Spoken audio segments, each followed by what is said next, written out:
The number one coaching challenge is to really coach to get through the barriers that are typically associated with coaching. Now, there are many number one coaching challenges, as ridiculous as that sounds. And we have from people who are directive to now have to ask questions and listen, going from telling to clarifying and asking questions. There's a lot of challenges. But high level, there is a mindset shift that needs to occur for leaders to coach successfully. So first of all, when we start the coaching process, we initially will receive one of two things when we're coaching. We will either get acceptance, people who are self-aware, accept change, they're open to feedback, just to name a few. Or we will get people who are resistant, lacking self-awareness, they typically fight change, and they resist feedback. Now, simple, right? Not rocket science, none of this is new. Yet we tend to make a mistake as leaders. What we want to do is not get stopped at the red light. We want to coach to the work that needs to be done.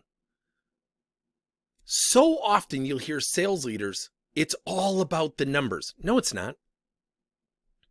It's about the people who produce the numbers.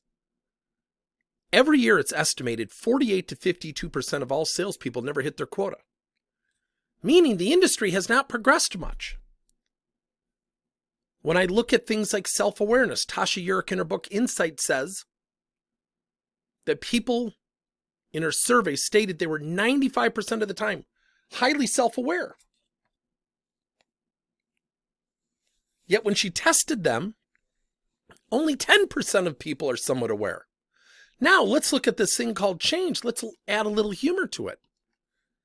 When was the last time somebody came into your office and said, "Boss, I'm stagnant. I could use some uncomfortable change to get me out of my doldrums"? Now, this is going to come off a little cynical. When was the last time you gave somebody feedback? And let's even call it constructive feedback, opportunistic feedback. And they said, "Thank you."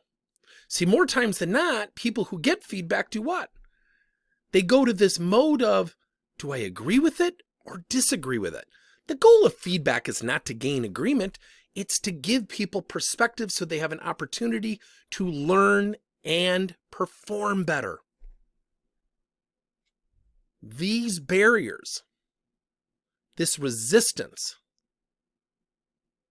doesn't allow us to get to the tactical area. Let me give you another example. I was talking to an IT manager, and the IT manager was telling me, I've got somebody who really resists change. And I started laughing. He said, "What's so funny?" I said, "Sounds kind of backwards, doesn't it?"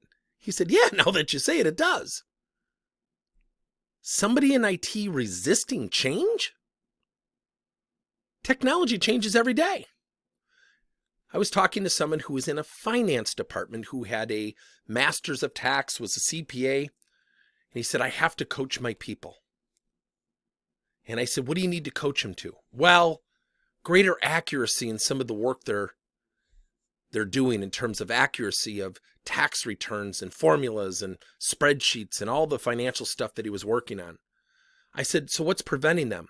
"Well, they just don't feel like they need to improve, and they take my feedback out of context and they get really defensive." See, often the acceptance is very difficult for people. The resistance really gets in the way of the tactical area where they need to perform. Last, I was talking to a customer service leader, and I said, "What are some of your challenges?" And she said, "We do not win over our customers as well as we could." I said, "Well, give me an example." She said, "We had some errors with our products, and, we've had some angry customers, and, kind of par for the course, we'll get through it." Really good disposition, very positive. And I said, "Well, what's preventing your people from handling those angry customers?" She said, "A lot of them have been here so long.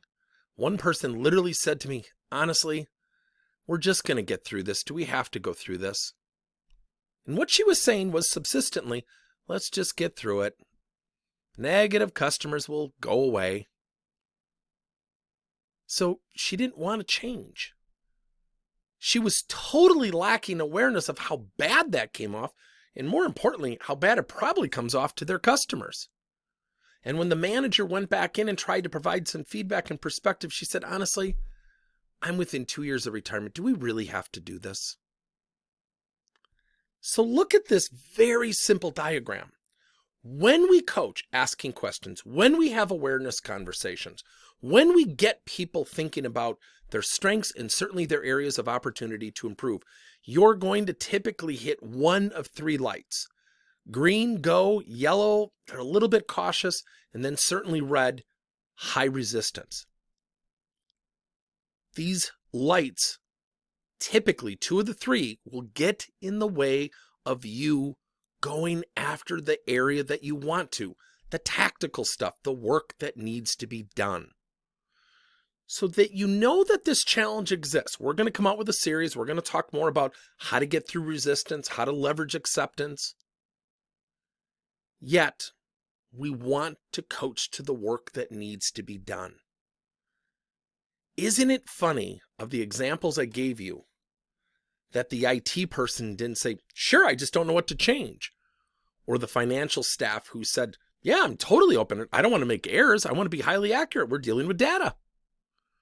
Or the customer service person saying, geez, I hate that our customers are upset. Absolutely. Let's role play and practice. Now, I bet you're laughing a little bit, but wouldn't that depict people who are at the acceptance stage, who don't have that red light in front of them? Yet we don't hear that as much, right?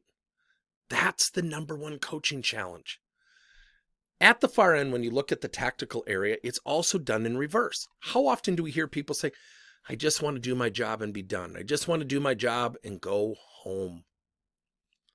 The number one coaching challenge is that we have a battle of behaviors that are either accepting, somewhat accepting the yellow light, or resistant to accepting, that get in the way of us going after the work that needs to be done.